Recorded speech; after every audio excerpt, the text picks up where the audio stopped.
Straight ലൈനിലേക്ക് വീണ്ടും സ്വാഗതം.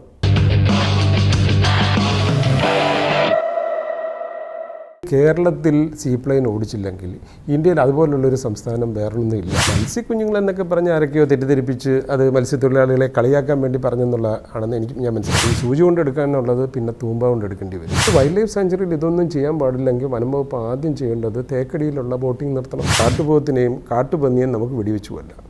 പക്ഷേ നമ്മുടെ കുഞ്ഞുങ്ങളെ കടിക്കുന്ന പട്ടിയാണെന്നുണ്ടെങ്കിൽ നമുക്കൊന്നും ചെയ്യാൻ പറ്റത്തില്ല. 11,000 കോടി രൂപയുടെ കടത്തിലാണ് നിൽക്കുന്നത്. ഇതൊരു മറ്റൊരു KSRTC ആയിക്കൊണ്ടിരിക്കുകയാണ്. ഓരോ മന്ത്രിമാർ വരുന്നുണ്ട്, അവർ പുതിയ പുതിയ സ്കീമുകൾ ഉണ്ടാക്കിക്കൊണ്ട് വരും. എന്നിട്ട് അത് നടക്കത്തില്ല. സർവേ നേരെ ചൊവ്വേ ചെയ്തിട്ടുണ്ടെങ്കിൽ കേരളത്തിലെ സിവിൽ കോടതികളിലെ കേസ് ഒരു 50% കുറയും. KSRTC രക്ഷപ്പെടും. KSRTC രക്ഷപ്പെടത്തില്ലെന്ന് ഞാൻ നേരത്തെ തന്നെ പറഞ്ഞിട്ടുണ്ട്. IAS ഓഫീസേഴ്സ് അസോസിയേഷൻ പ്രസിഡന്റിൻ്റെ ചുമതല പോലും ഏറ്റെടുക്കാൻ തയ്യാറാവുന്നില്ല എന്നിങ്ങനെ അവിടെ ഇടനാഴികളിൽ സംസാരമുണ്ട്. ഈ IAS അസോസിയേഷൻ എന്നൊക്കെ പറയുമ്പോൾ നിങ്ങൾ മനസ്സിലാക്കണം, അങ്ങനൊരു അസോസിയേഷൻ ആണെന്നുണ്ടെങ്കിൽ ആ കൂടെ സെൻഡ് ഓഫിനും അങ്ങനെയുള്ള പരിപാടിക്കും മാത്രമേ ഉള്ളൂ. ഏറ്റവും വലിയൊരു പോസ്റ്റിലിരുന്നിട്ട് അതിനേക്കാളും വലുതായിട്ട് എനിക്ക് തോന്നിയിട്ടില്ല ഒരു മന്ത്രിയുടെ പോസ്റ്റോ അതല്ലെങ്കിൽ ഒരു MLA.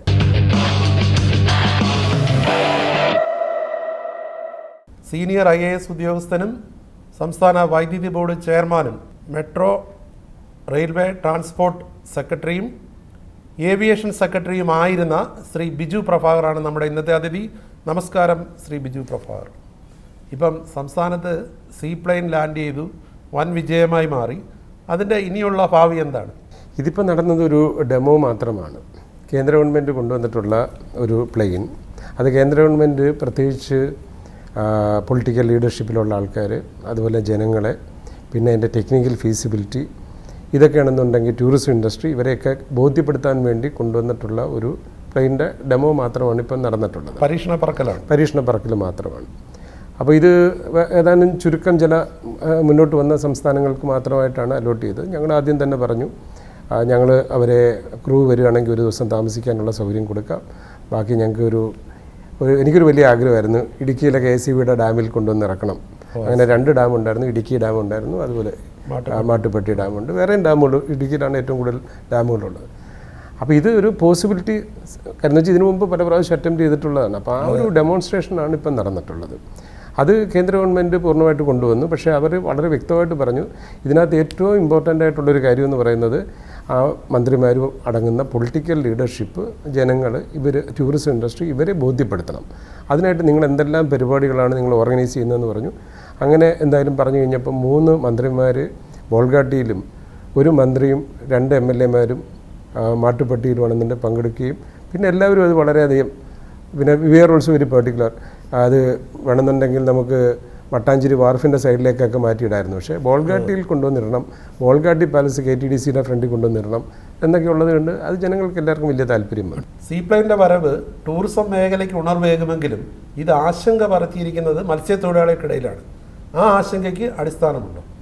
തീർച്ചയായിട്ടും അടിസ്ഥാനമുള്ളതാണ്. കാരണം എന്ന് വെച്ചാൽ ഇവിടെ ഏത് പദ്ധതി വരുമ്പോഴും പ്രത്യേകിച്ച് ഞങ്ങളെപ്പോലുള്ള ഉദ്യോഗസ്ഥർ ഇങ്ങനെയുള്ള പാവപ്പെട്ട ആൾക്കാരുടെ ആ ഒരു സെൻറ്റിമെൻറ്റ്സ് പൂർണ്ണമായിട്ട് മനസ്സിലാക്കാതാണ് പദ്ധതികൾ പലതും ഉണ്ടാകുന്നത്.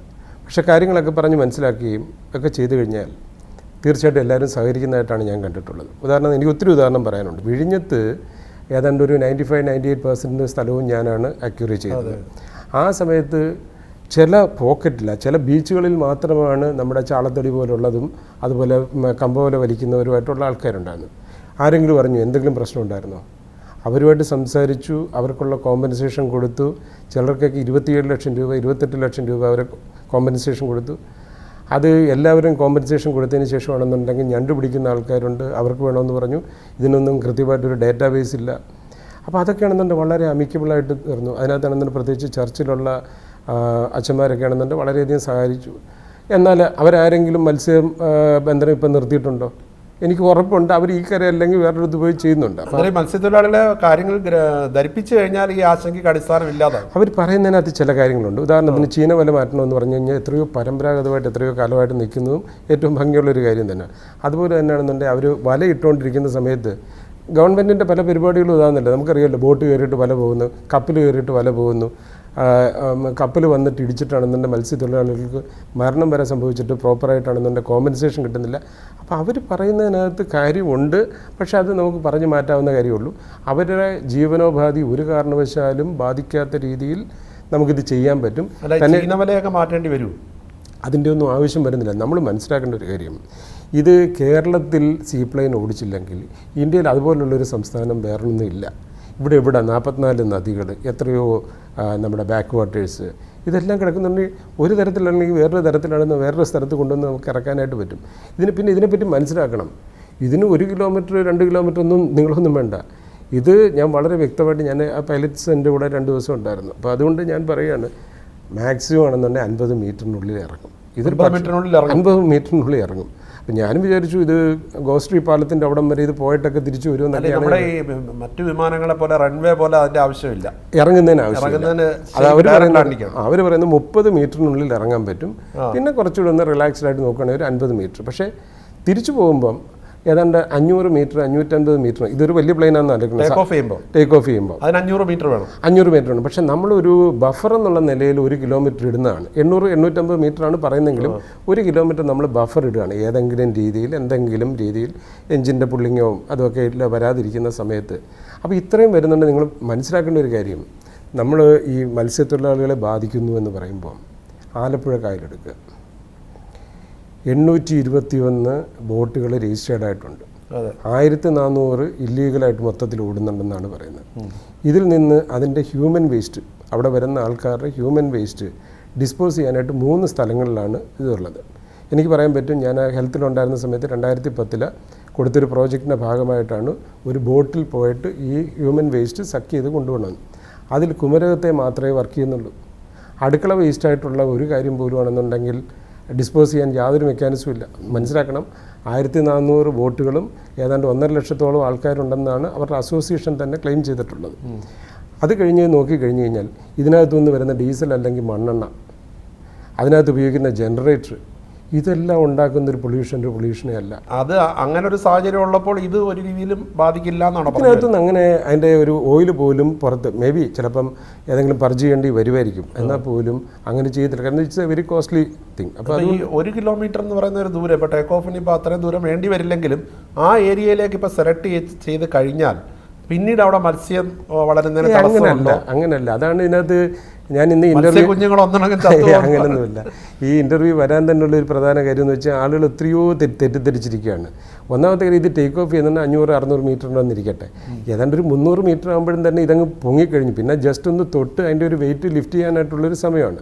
ഇറങ്ങുന്ന കാര്യം ഞാൻ പറഞ്ഞു 30 അല്ലെങ്കിൽ 50 മീറ്റർ. ഇത് ഞാൻ എൻ്റെ കൺമുമ്പിൽ കണ്ടുകൊണ്ടിരിക്കുന്നതാണ്. ലാൻഡിങ്ങും ടേക്ക് ഓഫും കണ്ടിട്ടുള്ളതാണ്. ഞാൻ അതിൻ്റെ ക്രൂവായിട്ട് സംസാരിച്ചിട്ടുള്ളതാണ്.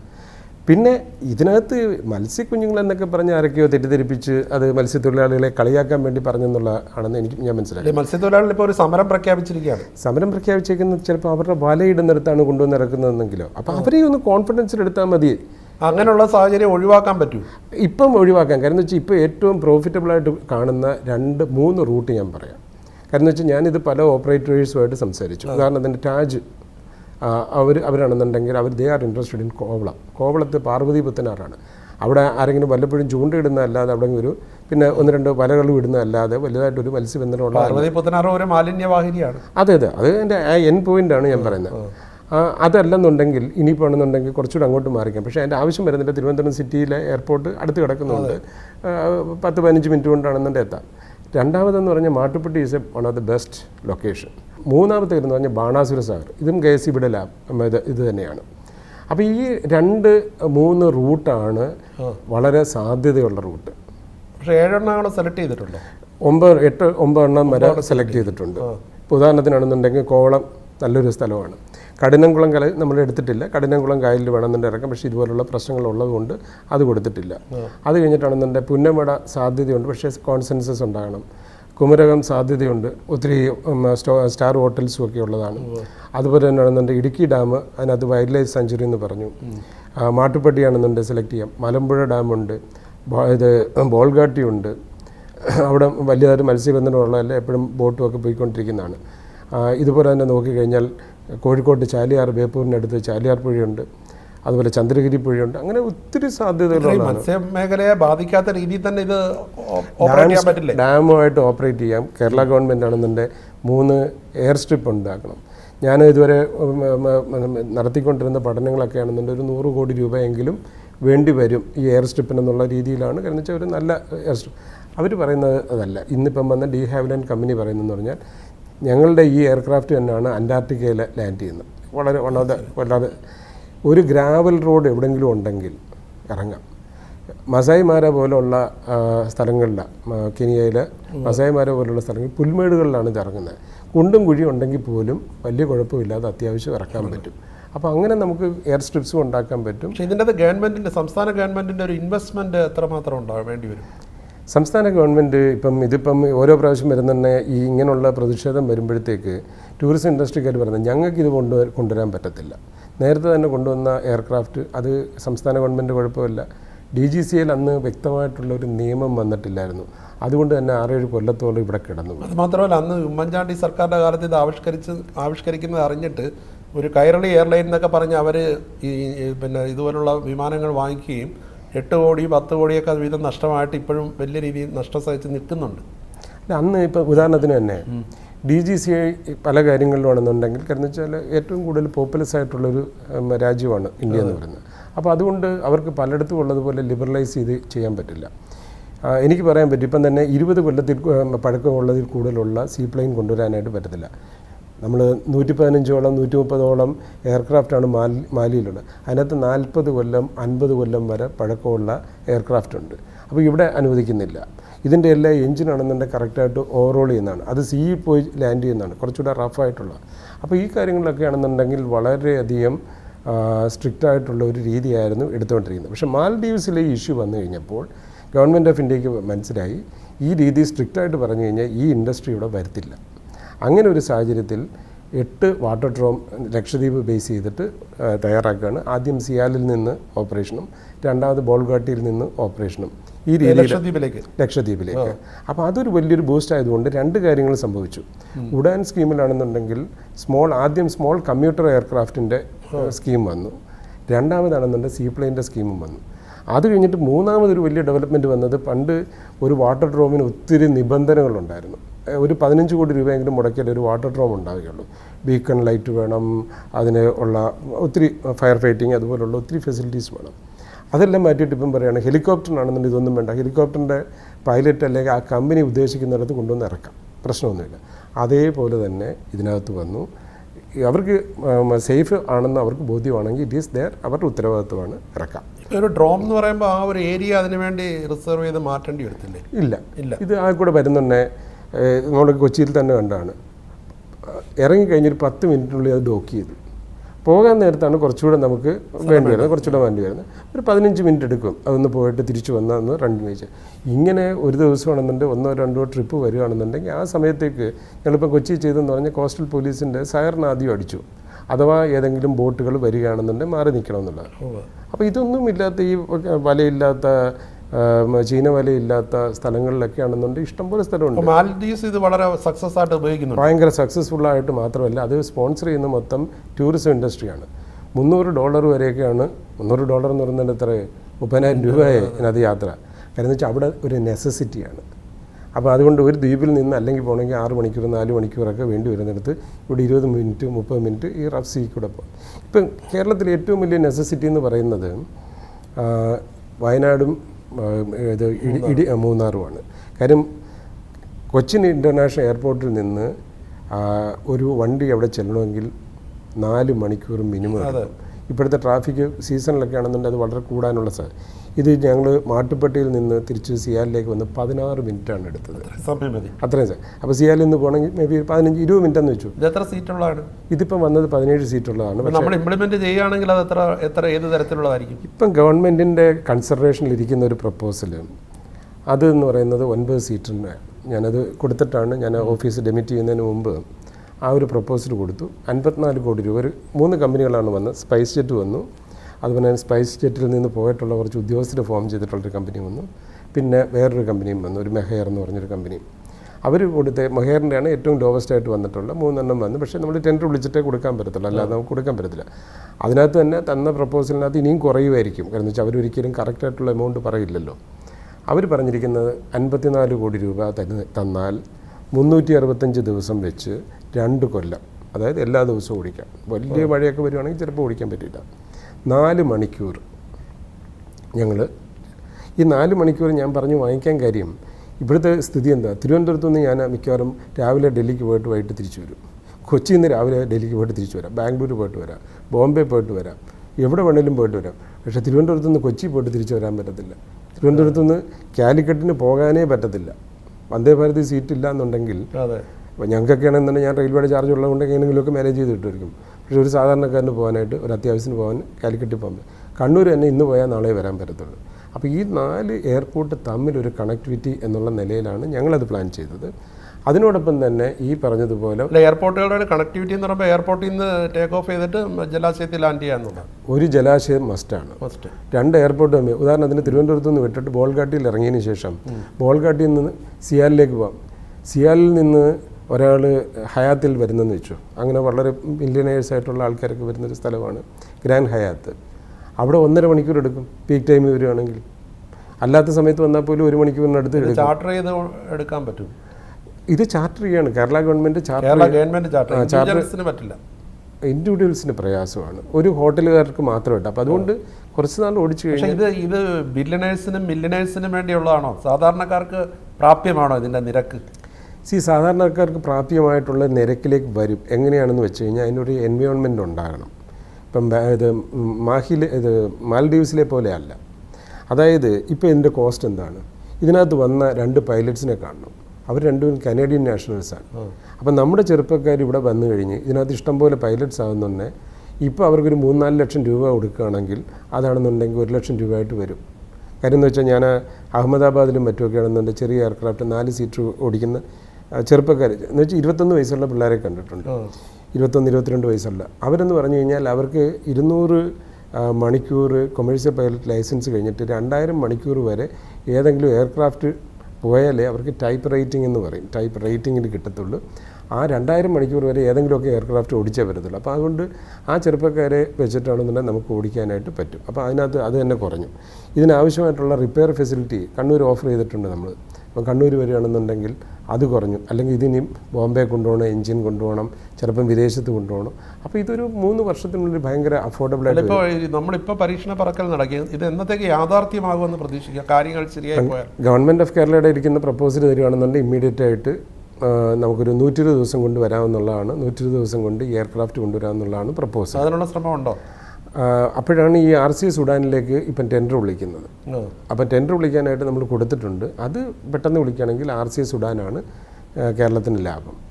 ഇനി അതല്ലെന്നുണ്ടെങ്കിൽ ഇൻഡസ്ട്രിയും കൂടെ പാർട്ടിസിപ്പേറ്റ് ചെയ്യണമെന്നുണ്ടെങ്കിൽ കേരളത്തിനാണെന്നുണ്ടെങ്കിൽ RCS ഉഡാൻ വരെ സ്വന്തമായിട്ട് ചെയ്യാം. അല്ലെങ്കിൽ RCS ഉഡാൻ പാരലായിട്ട് നടക്കട്ടെ, അല്ലാതെ ഇത് വേണമെങ്കിൽ നടക്കട്ടെ എന്നുള്ള നിലയിലേക്ക് പോകും. ഇപ്പോൾ കേരളത്തിൽ സീപ്ലെയിൻ വരുമ്പോൾ ഏറ്റവും നമ്മൾ നേരത്തെ പറഞ്ഞ പോലെ അഡ്വാൻറ്റേജ് ടൂറിസം മേഖലയ്ക്കാണ്. പക്ഷേ കേരളത്തിൻ്റെ ടൂറിസം നയം ഇപ്പോൾ വിദേശത്ത് നിന്ന് വരുന്ന അതുപോലെ ബില്യണേഴ്സ് അല്ലെങ്കിൽ മില്യണേഴ്സായിട്ടുള്ള ആൾക്കാർ മദ്യപിക്കുന്ന ആൾക്കാരായിരിക്കും. കേരളത്തിൻ്റെ മദ്യനയം ഇതിന് തടസ്സം നിൽക്കുന്നുണ്ടെന്ന് കേരള ട്രാവൽ മാർട്ട് തന്നെ പറഞ്ഞിട്ടുണ്ട്. അതിനെ എങ്ങനെ മറികടക്കും? ഞാനും പറഞ്ഞിട്ടുണ്ട് ഈ കാര്യം തന്നെ. ഞാനും പറഞ്ഞത് 1-ാം തീയതി ഇത് ഡ്രൈ ഡേ ആയിട്ട് വെക്കുമ്പോൾ അന്ന് അതുമായിട്ട് ബന്ധപ്പെട്ടിട്ടുള്ള ഒരു പരിപാടികളും നടക്കത്തില്ല. 2 ഇടയ്ക്കിടയ്ക്ക് ഡ്രൈ ഡേ വരുമ്പോഴത്തേക്കാണെന്നുണ്ടെങ്കിൽ അവർ നേരത്തെ ബുക്ക് ചെയ്യുന്നുണ്ട്. ഇവിടെ എപ്പം ഡ്രൈ ഡേ വരുമെന്നൊന്നും പറയാൻ പറ്റത്തില്ല. അപ്പോൾ ഇത് നമുക്ക് മാറ്റാനായിട്ട് ഗവൺമെൻറ് തയ്യാറാണ്. ടൂറിസം ഡിപ്പാർട്ട്മെൻറ്റ് വളരെയധികം പറയുന്നുണ്ട്. പക്ഷേ എതിർപ്പ് വരുമ്പോഴത്തേക്ക് നമ്മൾ പല കാര്യങ്ങളിലും എതിർപ്പിന് വഴങ്ങുന്നു. ശരിക്കും ഡ്രൈ ഡേയുടെ ആവശ്യമുണ്ടോ? എൻ്റെ അഭിപ്രായത്തിലില്ല. ഇല്ല. ഇതൊരു 1-ാം തീയതി എന്നുള്ള ഒരു ദിവസം മാത്രം ഇങ്ങനെ ഒരു നിയന്ത്രണം ഒരു പ്രയോജനം ഉണ്ടെന്ന് എനിക്ക് തോന്നുന്നില്ല. അതുപോലെ താങ്കൾ ആദ്യം സംസാരിച്ചവൻ പറഞ്ഞു മത്സ്യത്തൊഴിലാളികളുടെ ആശങ്കയ്ക്ക് അടിസ്ഥാനമുണ്ട്, പക്ഷേ അവരെ കാര്യങ്ങൾ പറഞ്ഞ് മനസ്സിലാക്കിയ പ്രശ്നങ്ങൾ മാറുമെന്ന്. പക്ഷേ അത്ര എളുപ്പമാണോ ആ പ്രശ്നങ്ങൾ? ഇപ്പോൾ പറഞ്ഞ പോലെയാണ് ചീനവലയുടെ കാര്യത്തിലാണ്. ഇപ്പം നമ്മളിപ്പം ഇപ്പോഴത്തെ പ്ലാൻ അനുസരിച്ച് ഏറ്റവും മോസ്റ്റ് 2 വയബിൾ റൂട്ടെന്ന് പറയുന്നത് ഒന്ന് മൂന്നാറാണ്, രണ്ടാമത്തേതാണെന്നുണ്ടെങ്കിൽ ബാണാസുര സാഗറാണ്. ഇത് കാരണം വെച്ചാൽ ഇത് രണ്ടിലും ഒരു നീഡുണ്ട്. 4 മണിക്കൂർ കൊണ്ട് മൂന്നാറിൽ എത്തുന്നതിന് പകരം 15 മിനിറ്റ് അല്ലെങ്കിൽ 25 മിനിറ്റ് കൊണ്ട് മൂന്നാറിലെത്താൻ പറ്റുന്നു. ഒന്ന്. രണ്ടാമത്തെ സാധ്യത എന്താണെന്ന് വെച്ചാൽ മൂന്നാറിൽ ഇനി ഡെവലപ്മെൻറ്റ് പറ്റത്തില്ല. പക്ഷേ വട്ടവട ഏരിയ, മാട്ടുപ്പെട്ടി ഏരിയയിലാണെന്നുണ്ടെങ്കിൽ മൂന്നാറിൻ്റെ പ്രശ്നം എന്താണ്? ഒരു നല്ല 5 സ്റ്റാർ ഹോട്ടലില്ല. നല്ലൊരു 5 സ്റ്റാർ ഹോട്ടൽ ഉണ്ടാക്കാനായിട്ട് ഞാൻ KSRTCയുടെ 5.5 ഏക്കർ സ്ഥലം അവിടെ കിടപ്പുണ്ട്. അത് കൊടുക്കാമെന്ന് പറഞ്ഞു കഴിഞ്ഞപ്പോൾ ഒക്കെ ഓരോരോ എതിർപ്പുകൾ വന്നിട്ടാണെന്നുണ്ടെങ്കിൽ KSRTCയിൽ നിന്ന് തന്നെ ഉള്ളിൽ നിന്ന് എതിർപ്പ് വരുന്നു. ബാണാസുര സാഗറിന് ചുറ്റുമാണെന്നുണ്ടെങ്കിൽ ഏതാണ്ട് 550ഓളം റിസോർട്ട്സാണുള്ളത്. അവിടെ ഇപ്പം കാലിക്കറ്റിലേക്കാണെന്നുണ്ടെങ്കിൽ എയർക്രാഫ്റ്റ് ഇല്ല. കണ്ണൂരാണെന്നുണ്ടെങ്കിൽ ഇപ്പോൾ വളരെ ചുരുക്കം എയർക്രാഫ്റ്റാണ് ബാംഗ്ലൂർ വഴി കറങ്ങി വരുന്നതാണ്. അപ്പോൾ ഇത് നേരെ കൊച്ചി എന്നാൽ നല്ലപോലെ കണക്റ്റഡ് ആണ്. കൊച്ചിയിൽ നിന്ന് നേരെ ബാണാസുര സാഗറിലോട്ട് പോയി കഴിഞ്ഞാൽ അവിടെ ടാജ് ഉൾപ്പെടെയുള്ള ഗ്രൂപ്പുണ്ട്. അപ്പോൾ ഈ 2 റൂട്ട് മാത്രം നോക്കിയാൽ പോലും ഇത് വയബിൾ ആകുമെന്നുള്ളതാണ് എൻ്റെ പോയിന്റ്. ഇപ്പോൾ വയനാട്ടിലെ ഈ ദുരന്തമൊക്കെ വന്ന ശേഷം, പ്രത്യേകിച്ച് ചൂരൽമല അവിടെ ഉരുൾപൊട്ടലെല്ലാം വന്ന ശേഷം ടൂറിസം മേഖല അവിടെ നിന്ന് നിർജ്ജീവമായി മാറിയിരിക്കുകയല്ലേ. അന്നേരം പൊതുവെ വിനോദസഞ്ചാരികൾ അങ്ങോട്ടേക്ക് വരൂ. നമ്മളൊരു കാര്യം മനസ്സിലാക്കണം. ഇപ്പം തന്നെ ഹൗസ് ബോട്ട് വലിയൊരു അട്രാക്ഷനായിരുന്നു. ആ അട്രാക്ഷൻ കുറഞ്ഞു വരികയാണ്. അതിന് 2 കാരണം. ഒന്നെന്ന് പറയുന്നത് അതിൻ്റെ റേറ്റ്സ് വളരെ കൂടിക്കൊണ്ടിരിക്കുകയാണ്. 70,000 രൂപയും 90,000 രൂപയുള്ള ഹൗസ് ബോട്ട്സ് ഉണ്ട്. ഇന്ന് ഞാൻ എക്കണോമിക് ടൈംസിലൊരു ന്യൂസ് വായിച്ചത്, ആളുകൾ ബാക്കു, അസർബൈജാൻ തുടങ്ങിയിട്ടുള്ളത്. കാരണം എന്ന് വെച്ചാൽ ഡൊമസ്റ്റിക് ടൂറിസ്റ്റിന് ഇവിടെ വരാൻ പറ്റുന്നില്ല, അത്രയ്ക്ക് ചാർജ് കൂടുതലാണ്. രണ്ടാമത്തെ കാര്യം, നമ്മൾ ദുബൈ നോക്ക്. ദുബൈയിലാണെന്നുണ്ടെങ്കിൽ ഇപ്പോൾ ഏറ്റവും ലേറ്റസ്റ്റ് ആയിട്ട് വന്നിട്ടുള്ള ദുബൈ ഫ്രെയിം പോലുള്ള പുതിയ അട്രാക്ഷൻസ് വരണം. അപ്പോൾ നമ്മളെ ടൂറിസത്തിനെ സംബന്ധിച്ചിടത്തോളം നമ്മൾ വളരെ നല്ലൊരു അട്രാക്ഷനായിരുന്നു ഹൗസ് ബോട്ട് വന്നു. അതിനു മുമ്പാണെന്നുണ്ടെങ്കിൽ ട്രീ ഹൗസസ് വന്നു. അപ്പം നമ്മുടെ ഓരോ ടൂറിസ്റ്റ് കേന്ദ്രങ്ങളിലും പുതിയ അട്രാക്ഷൻസ് വന്നുകൊണ്ടിരിക്കണം. ഇപ്പം സിംഗപ്പൂരിലാണെന്നുണ്ടെങ്കിൽ ചാങ്കി എയർപോർട്ടാണെന്നുണ്ടെങ്കിൽ കംപ്ലീറ്റ് മരം വെച്ചിട്ടുള്ള ഒരു എയർപോർട്ടാണ്. അത് കാണാൻ വേണ്ടി മാത്രമായിട്ട് തന്നെ ആൾക്കാർ വരും. കാരണം വെച്ചാൽ അതൊരു എയർപോർട്ടായിട്ട് സങ്കല്പിക്കും. അങ്ങനെ നമുക്കൊരു അട്രാക്ഷൻസ് ഓരോന്നും നശിച്ചുകൊണ്ടിരിക്കുക. കാരവൻ ടൂറിസം വന്നു, അത് ഫലപ്രദമായില്ല. അപ്പോൾ അതിനൊക്കെ നമ്മുടെ ആൾക്കാരും കൂടെ വിചാരിക്കണം. ഗവൺമെൻറ് മാത്രം പൊതുവെ ഇപ്പോഴത്തെ ടൂറിസം മന്ത്രി ഒരുപാട് ഐഡിയാസ് മുന്നോട്ട് വയ്ക്കുന്നുണ്ട്. അതിനനുസരിച്ചുള്ള രീതിയിലുള്ള പ്രവർത്തനം വകുപ്പിൽ നിന്ന് കിട്ടുന്നുണ്ടല്ലേ? അതല്ലല്ലോ ഞാൻ പറഞ്ഞത്. ഞാൻ പറഞ്ഞ പോയിന്റ് എന്ന് പറഞ്ഞു കഴിഞ്ഞാൽ നമ്മുടെ ആൾക്കാർ നന്നാകണം. ഈ മന്ത്രിയും ഗവൺമെൻറ്റും മാത്രം വിചാരിച്ചു. ഉദാഹരണത്തിന് കോവളത്ത് ചെന്ന് കഴിഞ്ഞാൽ ആൾക്കാർ നന്നാവണമെന്ന് പറയുമ്പോഴേ ടൂറിസം പ്രോജക്റ്റുകൾ വരുന്ന കാര്യത്തിൽ ആൾക്കാർക്ക് എന്താ റോള്? ഉദാഹരണത്തിന് കോവളത്തോട്ട് ചെന്ന് കഴിഞ്ഞാൽ 2 കാര്യങ്ങൾ ഞാൻ പറയാം. ഒന്ന്, അവിടെ ചെല്ലുന്ന പട്ടികയുണ്ട്, ശരിയല്ലേ? അത് നിയന്ത്രിക്കേണ്ടത് നഗരസഭയാണോ? അത് ആരായിക്കോട്ടെ. പക്ഷേ കോടതികളുടെ ഒരു വിധി എന്ന് പറയുന്നൊരു വലിയൊരു പ്രശ്നമാണ്. അല്ലെങ്കിൽ ഞാൻ കളക്ടറായിട്ട് ഇരിക്കുന്ന സമയത്ത് തന്നെ നിയന്ത്രിക്കാനായിട്ട് ഒത്തിരി കാര്യങ്ങൾ നോക്കിയതാണ്. അപ്പോൾ കോവളത്ത് പോകണ്ട, തിരുവനന്തപുരം എയർപോർട്ടിൽ പോയാൽ പട്ടി അടിക്കുന്നു. അതെ, തിരുവനന്തപുരത്ത് ആണെന്നുണ്ടെങ്കിൽ വന്നു കഴിഞ്ഞാൽ ഇറങ്ങിക്കഴിഞ്ഞ് കഴിഞ്ഞാൽ ഉടൻ തന്നെ അടുത്ത കാലത്ത് ആണെന്നുണ്ട് ഒരു വീഡിയോ വന്നു. ഈ എയർപോർട്ടിൽ, ഏതോ ഡൽഹിയിലെ എയർപോർട്ടിലോ മറ്റോ വരുന്നവർക്ക് പട്ടികളെ ലാളിക്കാനായിട്ടുള്ള ഒരു സൗകര്യം ഒരുക്കുന്നതെന്ന് പറഞ്ഞു. അപ്പോൾ എൻ്റെ രസീനായിട്ടുള്ള ഒരാൾ എൻ്റെ അടുത്ത് പറഞ്ഞു, അതൊന്നും കാര്യമില്ല, തിരുവനന്തപുരത്ത് ചെന്ന് കഴിഞ്ഞാൽ ഇഷ്ടംപോലെ വെളിയിൽ കിടപ്പുണ്ട്. അപ്പോൾ ഒരാളെ കഴിച്ചു യാത്ര. ആ പട്ടികളെ ആണെന്നുണ്ട് ആരാണ്ട് പിടിച്ചുകൊണ്ട് വന്ധീകരിക്കാൻ കൊണ്ടുപോയി. അവർക്കെതിരായിട്ടാണെന്നുണ്ട് കേസ് കൊടുക്കുക. അപ്പം കോടതികളിൽ നിന്നുള്ളൊരു പ്രധാനമായിട്ടുള്ളൊരു പ്രശ്നമുണ്ട് ഈ പട്ടികടി. കാരണം ഇവിടുത്തെ സ്ഥിതി എന്താണ്? വന്യമൃഗമായിട്ടുള്ള കാട്ടുപോത്തിനെയും കാട്ടുപന്നിയെയും നമുക്ക് വെടിവെച്ചു കൊല്ലാം. പക്ഷേ നമ്മുടെ കുഞ്ഞുങ്ങളെ കടിക്കുന്ന പട്ടിയാണെന്നുണ്ടെങ്കിൽ നമുക്കൊന്നും ചെയ്യാൻ പറ്റത്തില്ല. പക്ഷേ കോവളത്തേക്ക് പോയി കഴിഞ്ഞാൽ പട്ടി മാത്രമല്ല അവിടുത്തെ വിഷയം. അവിടെയുള്ള അടിസ്ഥാന സൗകര്യങ്ങളുടെ കാര്യത്തിൽ എന്ത് പുരോഗതിയുണ്ട്? നല്ലൊരു ടോയ്ലറ്റ് പോലും ഇല്ല. കോവളത്തുള്ള അടിസ്ഥാന സൗകര്യത്തിനെ പറ്റിയൊക്കെ ഞാൻ പറഞ്ഞു കഴിഞ്ഞാൽ കോവളത്തിൻ്റെ മാർക്കറ്റ് എനിക്ക് വളരെ നന്നായിട്ട് അറിയാവുന്ന കാര്യമാണ്. ഞാൻ അവിടെ ഒരു സെൻട്രൽ സെപ്റ്റേജ് ടാങ്ക് കൊണ്ടുവരാനായിട്ട് പറഞ്ഞു. അവിടെ വൈക്കോൽ കുളം എന്ന് പറഞ്ഞൊരു കുളമുണ്ട്. ആ കുളത്തിൽ നിന്നാണെന്നുണ്ടെങ്കിൽ നല്ലപോലെ വെള്ളം എപ്പോഴും പെരിനിയൽ സോഴ്സാണ്. ആ ഭാഗത്താണെന്നുണ്ടെങ്കിൽ കുറച്ചധികം സ്ഥലം അക്യൂർ ചെയ്തിട്ട് കൊണ്ടുവരാനായിട്ടുള്ള പ്രപ്പോസലൊക്കെ അന്ന് കൊടുത്തതാണ്. അത് PPP മാതൃകയില്ല, ഈ ഹോട്ടലുകാരൊക്കെ തന്നെ ചെയ്യാമെന്ന് പറഞ്ഞു. അപ്പോൾ അതിനെപ്പറ്റി ഞാൻ കൂടുതൽ പറഞ്ഞു കഴിഞ്ഞാൽ ഇതുപോലുള്ള എന്തായാലും ഈ സീ പ്ലെയിൻ വന്നു കഴിഞ്ഞാൽ ഈ പറയുന്ന പോലെ മത്സ്യക്കുഞ്ഞുങ്ങൾ ചത്തൊടുങ്ങുമെന്നും മത്സ്യത്തൊഴിലാളി മേഖല സ്തംഭിക്കുമെന്ന് പറയുന്നതിൽ യാതൊരു അടിസ്ഥാനമില്ല. മത്സ്യക്കുഞ്ഞുങ്ങളൊന്നും അല്ല പ്രശ്നം. അവരുടെ ഉപജീവന മാർഗം പോകുന്ന ആർക്കെങ്കിലും ഒരു പേടിയാണ്. പക്ഷേ മത്സ്യത്തൊഴിലാളികൾ എന്ന് പറയുന്നത് മനസ്സിലാക്കണം. ഈ അന്ന് മനസ്സിലാക്കിയാൽ മതിയോ? അതിലെന്തെങ്കിലും ചെയ്യേണ്ടതുണ്ടോ? അത് ഞാൻ പറഞ്ഞില്ലേ, എൻ്റെ അനുഭവം പറയുകയാണ്. ഇപ്പം തന്നെ പൂന്തുറ ചെന്ന് കഴിഞ്ഞപ്പോൾ അവിടെ എടയാർ എന്ന് പറയുന്ന ഒരു ഐലൻഡുണ്ട്. ആ എടയാറിലേക്കാണെന്നുണ്ടെങ്കിൽ ഇത് മണ്ണ് കയറിയിട്ടാണെന്നുണ്ടെങ്കിൽ ഇവിടെ കിടന്നിട്ട് പാർവതി പുത്തനാറിൻ്റെ സകലമാന മലിനജലം അവിടെ കിടക്കുകയാണ്. ആളുകൾ അജിറ്റേറ്റഡായിട്ട് നിൽക്കുകയാണ്. അപ്പം ഞാൻ അവിടോട്ട് പോയപ്പം എൻ്റെ കൂടെ പോലീസ് കമ്മീഷണർ ഉൾപ്പെടെ ഡെപ്യൂട്ടി പോലീസ് കമ്മീഷണർ ഉൾപ്പെടെയുള്ളവരുണ്ട്. അവർ പറഞ്ഞു, സാറേ പോകരുത്, ഒന്നാം ഞായറാഴ്ചയാണ്, ആളുകൾ എല്ലാവരും വളരെ ചിലപ്പോൾ മദ്യമൊക്കെ കഴിച്ചിട്ടിരിക്കുന്ന സമയമായിരിക്കും, വൈകുന്നേരം സമയമായിരിക്കും, സാറ് പോയാൽ ചിലപ്പോൾ അവരെ തടഞ്ഞു വയ്ക്കും. അപ്പം ഞാൻ അവിടെ ചെന്നിട്ട് ഒറ്റ കാര്യം ഞാൻ ചോദിച്ചുള്ളൂ. ഇങ്ങനെ ചോദിച്ചു, ഇതെന്താ ഇങ്ങനെ കിടക്കുന്നത്? അപ്പോൾ അവർ പറഞ്ഞു ഇങ്ങനെയാണെന്നൊക്കെ പറഞ്ഞു. ഞാൻ പറഞ്ഞു, ഇത് കിടക്കുന്നതുകൊണ്ട് ആർക്കാ ദോഷം? ഈ ഇത്രയും വലിയ വേസ്റ്റ് അവിടെ വന്ന് കെട്ടിക്കിടക്കുമ്പോൾ ഇതിൽ നിന്നുണ്ടാകുന്ന കൊതുക് ഉണ്ടായിട്ട് നിങ്ങളുടെ കുഞ്ഞുങ്ങൾക്കല്ലേ ഈ അസുഖം വരുന്നത്? എന്നിട്ട് നിങ്ങളെന്താ ഇത് മാറ്റാനായിട്ട് അനുവദിക്കാത്തത്?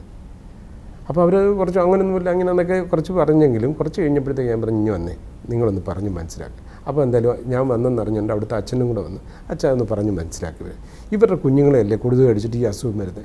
ഇത് പറഞ്ഞു കഴിഞ്ഞപ്പോൾ ഉണ്ട്, അന്നാ സാറേ ഒരു കാര്യം ചെയ്തു, സാറെന്താണെന്ന് വെച്ചാൽ ചെയ്തു. അപ്പോൾ എനിക്ക് ഒരു 100 അനുഭവം എനിക്കുണ്ട്. നമ്മൾ പോയിട്ട് ആളുകളുടെ അടുത്ത് സംസാരിച്ച് കഴിഞ്ഞാൽ അവർക്ക് ചില ജെന്യൂൻ കൺസേൺസ് ഉണ്ട്. നമ്മൾ അഡ്രസ് ചെയ്യാവുന്ന കാര്യങ്ങളും ഉണ്ട്. അവർ ചെയ്യേണ്ട കാര്യങ്ങൾ ചെയ്തു കഴിഞ്ഞാൽ ഇത് പകുതി പ്രശ്നം കുറയും. മാട്ടുപ്പെട്ടിയിലെ വന്യജീവികൾക്ക് ഇത് ദോഷം ചെയ്യുന്ന ഒരു ആക്ഷേപവും ഉണ്ട്. ആദ്യം ഈ എയർക്രാഫ്റ്റ് ഞാൻ ഉദ്ദേശിച്ചെന്ന് പറഞ്ഞാൽ എനിക്കൊരു തെറ്റായിട്ടൊരു ഇൻഫർമേഷൻ കിട്ടി. മാട്ടുപ്പെട്ടിയിൽ ഇടുന്നുണ്ടെങ്കിൽ പ്രത്യേകിച്ച് ഞാൻ ഗൂഗിൾ കൂടെ നോക്കി കഴിഞ്ഞപ്പോഴത്തേക്ക് മാട്ടുപ്പെട്ടിയിൽ ഒരു ബോൾഡറൊക്കെ ഇരിക്കുന്നുണ്ട്. അപ്പോൾ അതുകൊണ്ട് ഇതിനാവശ്യമായിട്ടുള്ള വാട്ടർ ഡ്രോം ലെങ്ത് കിട്ടത്തില്ലെന്നൊരു തോന്നലുണ്ടായി. അതുകൊണ്ട് ഞാൻ വിചാരിച്ച് നോക്കിയപ്പം ഇടുക്കി ജലാശയമുണ്ട്, ഡാമിനകത്താണെങ്കിൽ 120 മീറ്റർ വരെയാണ് അതിൻ്റെ ഡെപ്ത്ത്. അപ്പോൾ അവിടെ ആണെന്നുണ്ട് ഇഷ്ടംപോലെ സ്ഥലമുണ്ട്, 3-3.5 കിലോമീറ്ററോളം ഡെപ്ത് ഉണ്ട്, അവിടെ ഇറക്കാമെന്ന്. അപ്പോൾ അവിടെ ചെന്നുകൊണ്ട് അവർ പറഞ്ഞു, ഫോറസ്റ്റുകാർ പറഞ്ഞു ഇത് വൈൽഡ് ലൈഫ് സാങ്ച്വറി ആണെന്ന് പറഞ്ഞു. എന്നാലും ഞാൻ ഏതാണ്ട് അവസാന ദിവസങ്ങളായി. അപ്പോൾ എനിക്ക് മനസ്സിലായി ഇനി ഞാൻ ഇവിടെ നിന്നുകൊണ്ട് പറഞ്ഞാൽ പറ്റത്തില്ല, ഞാൻ പോയി നോക്കണം. അപ്പോൾ നോക്കി കഴിഞ്ഞപ്പോൾ ശരിയാണ്, അതിന് ചുറ്റിനും വന്യമൃഗങ്ങളുള്ളൊരു വലിയ വൈൽഡ് ലൈഫ് സാങ്ച്വറിയാണ്. അവരെന്നെ നിയമം എടുത്ത് കാണിച്ചു, ഇതിൻ്റെ മുകളിൽ കൂടെ എയർക്രാഫ്റ്റോ ബലൂണോ പറക്കാൻ പാടില്ല. ഉടൻ തന്നെ ഞാൻ ഓൺ ദ സ്പോട്ട് ഡിസിഷൻ എടുത്തു, നമുക്കൊന്നീ ശങ്കുളത്ത് ഇറക്കാം, അതല്ലെന്നുണ്ടെങ്കിൽ മാട്ടുപ്പെട്ടി ഇറക്കാം. അങ്ങനെ എൻ്റെ ഡാം സേഫ്റ്റിയിലെ എഞ്ചിനീയേഴ്സ് നന്ദകുമാറും മറ്റുമൊക്കെ ആണെന്നുണ്ടെങ്കിൽ ഉടൻ തന്നെ പോയി നോക്കിയിട്ട് പറഞ്ഞു, ശങ്കുളത്താണെന്നുണ്ടെങ്കിൽ ഒരു വയർ പോകുന്നുണ്ട്, മറ്റേതായിരിക്കും കുറച്ചുകൂടെ നല്ലത്, ഞങ്ങളിപ്പം തന്നെ പോകാമെന്ന് പറഞ്ഞാൽ അന്ന് തന്നെ ഒരു വൈകിട്ടായപ്പോഴത്തേക്ക് അവർ തന്നെ പോയിട്ട് വന്നിട്ട് പറഞ്ഞു സാർ ഇത് കൊള്ളാമെന്ന്. അങ്ങനെ എന്നെ ഏറ്റവും കൂടുതൽ സഹായിച്ചൊരു വ്യക്തിയാണ് മനു, എയർപോർട്ട് ഡയറക്ടർ സിയാൽ. ഉടൻ തന്നെ മനുവിൻ്റെ അടുത്ത് പറഞ്ഞു രാത്രി മനു അവിടെ പോകുമെന്ന് പറഞ്ഞു. മനു പിറ്റേ ദിവസം പോയിട്ട് പറഞ്ഞു സാർ ഐഡിയൽ സ്ഥലമാണ് എന്ന് പറഞ്ഞു. അപ്പോൾ എന്തായാലും ഡി ഹാവിലൻഡിൻ്റെ ആൾക്കാർക്ക് അവർ ചോദിച്ച ഡീറ്റെയിൽസ് എല്ലാം കൊടുത്തു. മാട്ടുപ്പെട്ടി എന്ന് പറയുന്നത് മനസ്സിലാക്കണം, ഇറ്റ്സ് എ ടൂറിസ്റ്റ് സ്പോട്ട്. പക്ഷേ വനം വകുപ്പ് നോട്ടീസ് തന്നില്ല ഇതിനെതിരായിട്ട്?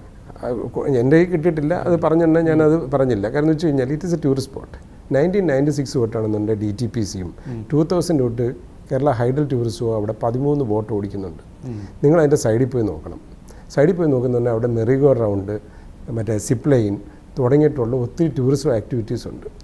ഇതിനകത്ത് ആന ഇറങ്ങുക എന്നുള്ള ഒരു ഇതാണ് പറയുന്നത്.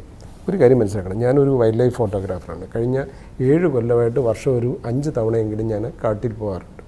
ഏതെങ്കിലും ഒരു സെക്കൻഡ് സാറ്റർഡേ സൺഡേ എനിക്ക് കിട്ടുകയാണെന്നുണ്ടെങ്കിൽ ഞാൻ കാട്ടിലോട്ട് ഈ കേരളത്തിലെ എല്ലാ കാടുകളിലും പോയിട്ടുള്ള മിക്കവാറും ഞാൻ പറമ്പിക്കുളത്തു നിന്ന് ഇറങ്ങി വരുമ്പം അതിൻ്റെ സൈഡിലെല്ലാം ഇഷ്ടംപോലെ കാട്ടുപോത്ത് നിൽക്കുകയാണ്, ആ വണ്ടിയുടെ ഇടയിൽ കൂടെ പോകുന്നുണ്ട്. അപ്പോൾ ഇതൊരു വൈൽഡ് ലൈഫ് സാങ്ച്വറിയിൽ ഇതൊന്നും ചെയ്യാൻ പാടില്ലെങ്കിൽ വനം വകുപ്പ് ആദ്യം ചെയ്യേണ്ടത് തേക്കടിയിലുള്ള ബോട്ടിംഗ് നിർത്തണം. രണ്ടാമത്തെ കാര്യം, ഞാൻ എത്രയോ ദിവസമാണെന്നുണ്ട് ഇപ്പം ഒരു ദിവസം തോന്നി ന്യൂ ഇയർ കാട്ടിൽ ആഘോഷിക്കാമെന്ന് പറഞ്ഞ് അങ്ങനെ ക്യാമറയായിട്ട് പോവുകയാണ്. 2 ദിവസം നടന്നിട്ട് ഒരു ടൈഗറിൻ്റെ വാൽ ഇടയ്ക്കിടയ്ക്ക് കാണാമെന്നല്ലാതെ കണ്ടില്ല. എനിക്കൊരു ടൈഗറിനെ ഫോട്ടോ എടുക്കണമെന്ന് എനിക്ക് വലിയൊരു ആഗ്രഹമാണ്. ഞാൻ ബന്ധുപ്പൂർ ചെന്നെ അവിടുത്തെ ഏറ്റവും നല്ലൊരു ടൈഗർ റെഡിയായിട്ട് വെളുപ്പാങ്കാലത്ത് റെഡിയായിട്ട് നിൽക്കണം. അത് എഴുന്നേറ്റ് ഓടിയില്ല, വണ്ടിയുടെ ശബ്ദം കേട്ടിട്ട്. മസായിമാരിൽ എന്താ നടക്കുന്നത്? ഇവിടെ നിന്ന് എല്ലാവരും അവിടെ പോകുന്നില്ലേ?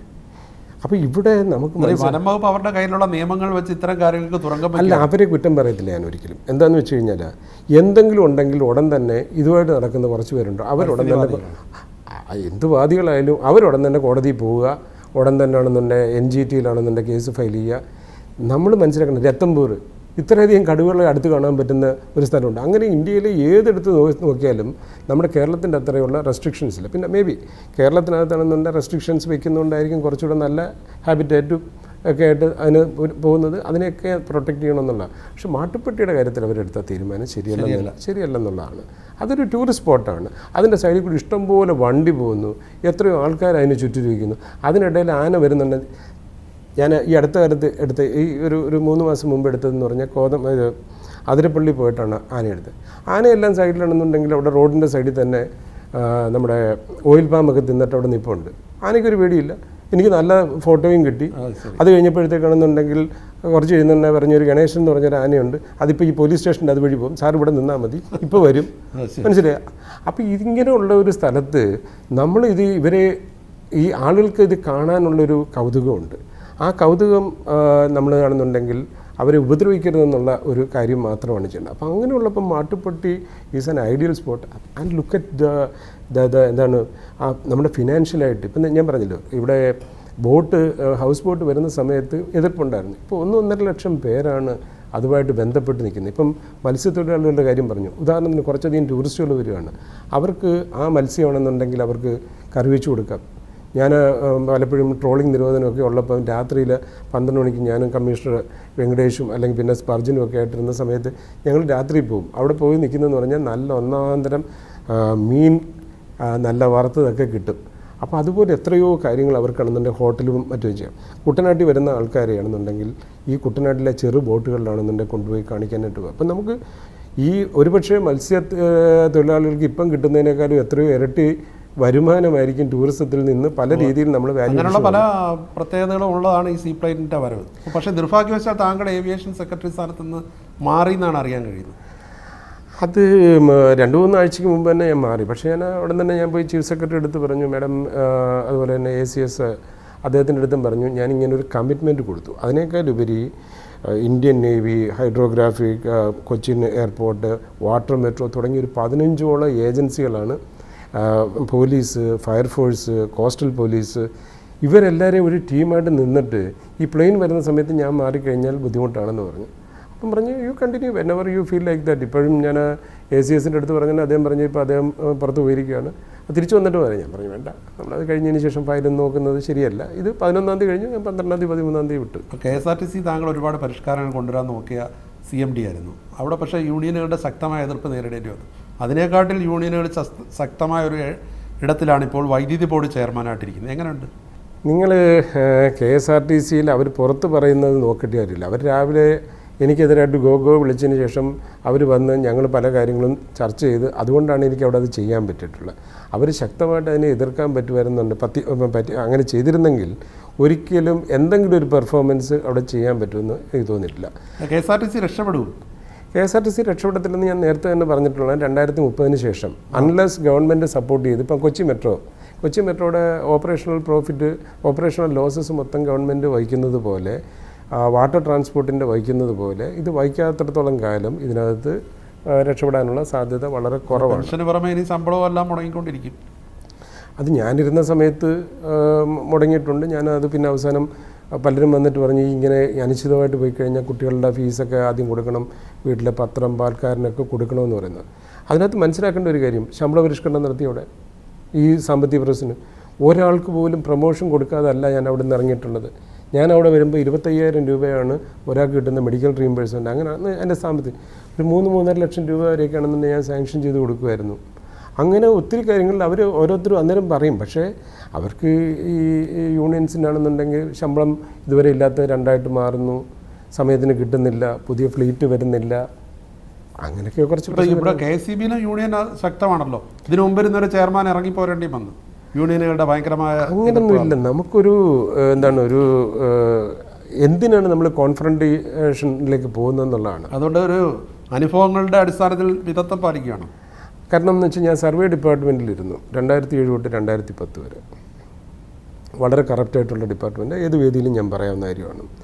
ആളുകൾ കറപ്റ്റിനേക്കാളും മാത്രമല്ല ആളുകളുടെ ജീവിതം ദുരിതമാക്കുന്നതിൽ ഒരു പ്രധാന, എനിക്കൊന്ന് സർവേ നേരെ ചൊവ്വേ ചെയ്തിട്ടുണ്ടെങ്കിൽ കേരളത്തിലെ സിവിൽ കോടതികളിലെ കേസ് ഒരു 50% കുറയും. അത്രയ്ക്കുള്ളതാണ്. ഞാൻ അവരെ നന്നാക്കാൻ നോക്കി. 4 കൊല്ലം എൻ്റെ വെറുതെ വേസ്റ്റായി. നടന്നില്ല. ഇപ്പോഴും അതേ നിലവാരത്തിൽ. അല്ല, അതോടുകൂടി എനിക്ക് മനസ്സിലായി. ഇപ്പോഴും അതേ ഓരോ മന്ത്രിമാർ വരുന്നുണ്ട്, അവർ പുതിയ സ്കീമുകൾ ഉണ്ടാക്കിക്കൊണ്ട് വരും. എന്നിട്ട് അത് നടക്കത്തില്ല. കാര്യം എന്ന് വെച്ചാൽ അവർ സർവേ ചെയ്യാൻ പോകുന്നത് രാവിലെ 10-11 മണിയാകുമ്പോഴത്തേക്കാണ്. സർവേ എന്ന് പറയുന്നത് വെളുപ്പാങ്കാലത്ത് പോയി രാത്രിയിലൊക്കെ പോയി വണ്ടി ഇല്ലാത്ത സമയത്തും ഒക്കെ ചെയ്യണം. രണ്ടെന്ന് പറയുന്നത് താവളങ്ങൾ ചെയ്തിട്ട് അവിടെ സർവേ ചെയ്തിട്ട്, അങ്ങനെയാണ് മൗണ്ട് എവറസ്റ്റ് വരെയാണെന്നുണ്ട് ആളുകൾ സർവേ ചെയ്ത്.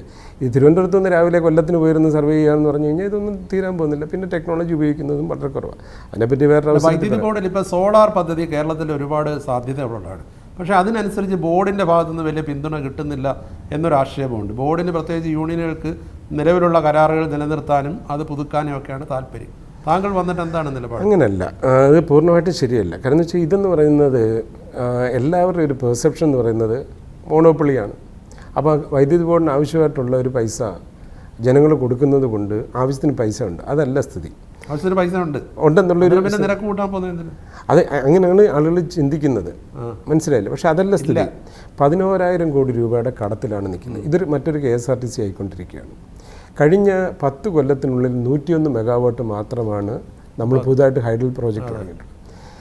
700ഓളം സിവിൽ എഞ്ചിനീയേഴ്സ് ഉണ്ട്. ഞാൻ അവരുടെ അടുത്തൊക്കെ ഞാൻ വളരെ ശകാരിച്ച് തന്നെ അവരുടെ അടുത്ത് ഞാൻ പറഞ്ഞിട്ടുണ്ട്. ഈ പല പ്രോജക്റ്റുകളും തുടങ്ങിക്കഴിഞ്ഞ് കഴിഞ്ഞാൽ 10-20 കൊല്ലം അല്ലെങ്കിൽ 15 കൊല്ലം കഴിയാതെ തീരത്തില്ല. ഒരു 3 കൊല്ലം 5 കൊല്ലത്തിനുള്ളിൽ തീരാത്ത ഒരു പ്രോജക്റ്റും ഇല്ലെന്നുള്ള വിശ്വസിക്കുന്ന ഒരാളാണ്. അപ്പം നമ്മൾ ഇൻവെസ്റ്റ് ചെയ്തിട്ടില്ല. അതിൻ്റെ കൂടെ ചില കരാറുകളൊക്കെ പെട്ടെന്ന് മാറിപ്പോയി കഴിഞ്ഞപ്പോഴത്തേക്ക് വലിയ ഇപ്പം 13,000 കോടി രൂപയുടെ വൈദ്യുതിയാണ് 20,000 കോടി രൂപയുള്ളൊരു സ്ഥാപനം വാങ്ങിക്കുന്നത്. അപ്പോൾ അത് ഇനി അത് മാറണമെങ്കിൽ ഒരു 5 കൊല്ലം എടുക്കും. അതിപ്പം ചെയ്തുകൊണ്ടിരിക്കുകയാണ്. അല്ല, ആ കരാറുകൾക്കെല്ലാം പിന്നിൽ അവിടുത്തെ യൂണിയനും ഒരു പ്രത്യേക ലോബിയും അല്ലേ? അങ്ങനെയല്ല, അങ്ങനെ നമുക്ക് പൂർണ്ണമായിട്ട് പറയാൻ പറ്റത്തില്ല. ഇതൊക്കെ എന്ന് പറഞ്ഞു കഴിഞ്ഞാൽ മാറി മാറി വരുന്ന മാനേജ്മെൻറ്റും മറ്റുമൊക്കെ ആണെന്നുണ്ടെങ്കിൽ ഒരു വിഷൻ ഉണ്ടാകണം. എന്തായിരിക്കണം അത് ഈ നമ്മൾ ടോപ്പിലിരിക്കുന്നവർ വേണമല്ലോ നമ്മളൊരു ടാർജറ്റ് കൊടുക്കുന്നത്. ഇപ്പോൾ എന്നെ സംബന്ധിച്ചിടത്തോളം ഞാൻ വന്നിട്ടുണ്ടെന്ന് നോക്കി ഒരു മാസത്തിനുള്ളിൽ ഞാൻ പറഞ്ഞു, ഇപ്പം നമ്മുടെ സ്ഥാപിത ശേഷി എല്ലാം കൂടെ ഹൈഡൽ പ്രോജക്റ്റ് എടുത്തു കഴിഞ്ഞാൽ 2090 മെഗാവാട്ടാണ്. അത് അറ്റ് എനി പോയിൻറ്റ് വെള്ളത്തിൻ്റെ അവൈലബിലിറ്റി എല്ലാം കൂടെ നോക്കി ഒരു 1350-1500 മെഗാവാട്ട് കിട്ടത്തുള്ളൂ. പക്ഷേ വേറെ നമ്മുടെ കൺസംഷൻ എന്ന് പറഞ്ഞാൽ 5800 പീക്ക് സമയത്ത് വരുന്നത്. ശരാശരി ഒരു 4200-4500 വരെ പീക്ക് സമയത്ത്, അല്ലാത്ത സമയങ്ങളിൽ പോകും. അപ്പോൾ എന്താണ് നമ്മൾ ചെയ്യേണ്ടത്? പണ്ട് നമ്മൾ ഹൈഡൽ പ്രോജക്റ്റുകൾ ഇഷ്ടംപോലെ ഉണ്ടായിരുന്നത് കൊണ്ടാണ് ഇവിടെ ഒരു കമ്മ്യൂണിസ്റ്റ് മന്ത്രിസഭ ഉണ്ടായിട്ട് പോലും ബിർലാസും അതുപോലെ തന്നെ ടാറ്റായും ഒക്കെ തന്നെ വന്ന് ഇവിടെ അലിൻഡും സോമാനിയും ഒക്കെ വന്ന് ഇൻവെസ്റ്റ് ചെയ്തത്. അപ്പോൾ നമ്മൾ പവർ സർപ്ലസ് ആകണം. പവർ സർപ്ലസ് ആണെങ്കിൽ നമ്മൾ ഇൻവെസ്റ്റ് ചെയ്യണം. അപ്പോൾ ഇൻവെസ്റ്റ് ചെയ്യാമെന്നുള്ളൊരു ഇലക്ട്രിസിറ്റി ബോർഡ് വരുന്ന സമയത്ത് അതിനകത്ത് വേറെ ഇലക്ട്രിസിറ്റി ആണവ നിലയം ആലോചിക്കുന്നുണ്ടെന്ന് വൈദ്യുതി ബോർഡ് പറയുന്നു, മന്ത്രി പറയുന്നില്ലെന്ന്, LDF കൺവീനർ പറയുന്നില്ലെന്ന്, പാർട്ടി സെക്രട്ടറി പറയുന്നില്ലെന്ന്. എന്താണ് സത്യം? ഇപ്പോൾ ആലോചിച്ചാൽ ഒരു 2040-45 നമുക്ക് കൊണ്ടുവരാൻ പറ്റും. കൊണ്ടുവരണമെന്നാണോ താങ്കളുടെ അഭിപ്രായം? ഞാനെപ്പോഴും അതിനു വേണ്ടി പറയുന്ന ഒരാളാണ്. അത് എൻ്റെ വ്യക്തിപരമായിട്ടുള്ള അഭിപ്രായം. KCBയുടെ അഭിപ്രായമോ ഗവൺമെൻറ് സെക്രട്ടറി എന്നുള്ള നിലയിലുള്ള എൻ്റെ അഭിപ്രായമൊന്നുമല്ല. കാരണം എന്ന് വെച്ച് കഴിഞ്ഞാൽ ഇന്ന് ആ ടെക്നോളജി ആണെന്നുണ്ടെങ്കിൽ വളരെയധികം മെച്യൂറായിട്ടുണ്ട്. അതിനേക്കാൾ ഉപരിയാണെന്നുണ്ടെങ്കിൽ അതിൻ്റെ കോസ്റ്റ് വളരെ കുറവായിട്ട് വന്നിട്ടുണ്ട്.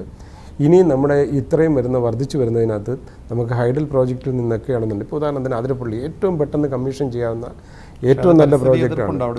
അവിടെ ആളുകൾ എതിർക്കുകയാണ്. അപ്പം നമുക്കൊരു അടിസ്ഥാനമുണ്ട്. അത് കേരളത്തിൽ വളരെ ശക്തമായ സമരങ്ങളൊക്കെ നടന്നതാണ്. അല്ല, അതാ പറഞ്ഞു. അപ്പം അങ്ങനെയുള്ള പല പ്രോജക്റ്റുകളും ചെയ്യുന്നതിന് ഒന്ന് എതിർപ്പ്, രണ്ടെന്ന് പറയുന്നത് മിനിമം 7 കൊല്ലം തൊട്ട് 10 കൊല്ലം 15 കൊല്ലം വരെ എടുക്കുന്ന സമയത്ത് നമ്മൾക്ക് ഈ രീതിയിൽ പോവുകയാണെന്നുണ്ടെങ്കിൽ കേരളം ഇരുട്ടിലാവും. അന്നേരം പോംവഴി ആണവ നിലയമാണ് ഭാവിയിൽ.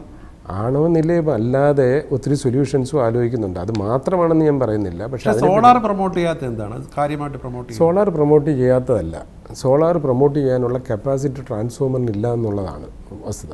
അല്ല, അതിനുള്ള മാർഗ്ഗങ്ങളൊക്കെ വിദേശ രാജ്യങ്ങളിലൊക്കെ ഉണ്ടല്ലോ. അങ്ങനെയല്ല, നമ്മൾ പൈസ മുടക്കണം. ശരാശരി 1500-2000 കോടി രൂപയാണ് ഒരു വർഷം ഡിസ്ട്രിബ്യൂഷനും ട്രാൻസ്മിഷനും വേണ്ടി KSEB ചെയ്യുന്നത്. അപ്പോൾ ഇവിടെ എന്താ എന്ന് വെച്ച് കഴിഞ്ഞാൽ എത്രയോ ട്രാൻസ്ഫോമർ ആണെങ്കിൽ ആദ്യം 70% വരെയുള്ള ട്രാൻസ്ഫോമറിലെ സോളാർ ഇത് ഇഞ്ചെക്ട് ചെയ്യാമെന്നാണ് പറയുന്നത്. ഇഞ്ചെക്ട് ചെയ്യാൻ പാടില്ലെന്ന്. അത് ഡിമാൻഡ് കൂടി വന്നു കഴിഞ്ഞപ്പോൾ ഇപ്പം കേന്ദ്ര ഗവൺമെൻറ് പറഞ്ഞേക്കുന്നത് 10 കിലോവാട്ട് വരെയുള്ളതാണെന്നുണ്ടെങ്കിൽ യാതൊരു ഫീസിബിലിറ്റി സ്റ്റഡി ഇല്ലാതെ 13,000 കോടി രൂപ വൈദ്യുതി വാങ്ങുന്ന ഒരു സംസ്ഥാനത്ത് സോളാർ പ്രൊമോട്ട് ചെയ്യല്ലേ വേണ്ട? അതെ, പക്ഷേ സോളാറിൻ്റെ പ്രശ്നം എന്ന് പറയുന്നത് ഞാനൊന്ന് പറഞ്ഞോട്ടെ. അതായത് ഈ ട്രാൻസ്ഫോമറിൻ്റെ കപ്പാസിറ്റിയിൽ ഇപ്പോൾ 90% ആക്കി. അപ്പോൾ ആ കപ്പാസിറ്റി ട്രാൻസ്ഫോമറിനകത്തായിട്ടല്ലേ ഇത് പോകേണ്ടത്.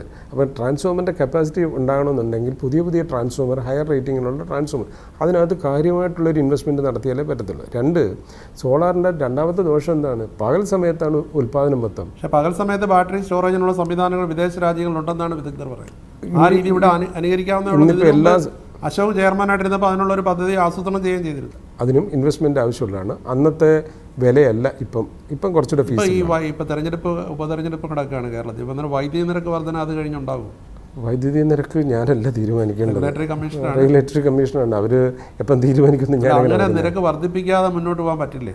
കാരണം എന്ന് വെച്ചാൽ ഇപ്പോഴത്തെ കണ്ടീഷൻ എന്ന് പറയുന്നത് ഒരു താൽക്കാലികമായിട്ടെങ്കിലും ആളുകൾക്ക് ബുദ്ധിമുട്ടുണ്ടായാലും ഇൻവെസ്റ്റ്മെൻറ്റ് ഇല്ലെന്നുണ്ടെങ്കിൽ ഇതിനേക്കാളും വലിയ ബുദ്ധിമുട്ട് വരും. മനസ്സിലായില്ലേ? ഇപ്പം ഈ സൂചി കൊണ്ട് എടുക്കാനുള്ളത് പിന്നെ തൂമ്പ കൊണ്ട് എടുക്കേണ്ടി വരും. കാരണം ഈ രീതിയിലാണെന്നുണ്ടെങ്കിൽ ഇപ്രാവശ്യം 15,000 കോടി രൂപ അല്ലെങ്കിൽ 14,000 കോടി രൂപയുടെയെങ്കിലും വൈദ്യുതി വാങ്ങിക്കേണ്ടി വരും. ഇത് KSEBയുടെ സ്വന്തം പൈസയാണ്. അപ്പോൾ ഇത് ആണെന്നുണ്ടെങ്കിൽ ഇതിനകത്ത് കഴിഞ്ഞ 10 കൊല്ലമായിട്ട് നോക്കുമ്പോൾ റെഗുലേറ്ററി കമ്മീഷൻ അനുവദിക്കുന്നതെന്ന് പറഞ്ഞാൽ KSEB എഴുതി കൊടുക്കുന്നതൊന്നും വരില്ല.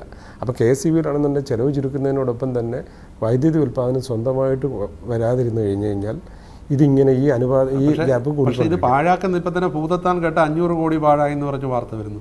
ഫിലമെൻ്റ് രഹിത പദ്ധതി 100 കോടി പാഴാവുന്നു. എന്നിട്ട് ഈ ഒരു പാഴാകുന്ന രീതിയിലുള്ള പ്രവർത്തനം ഒരു ഭാഗത്തോട് നടക്കുകയല്ലേ?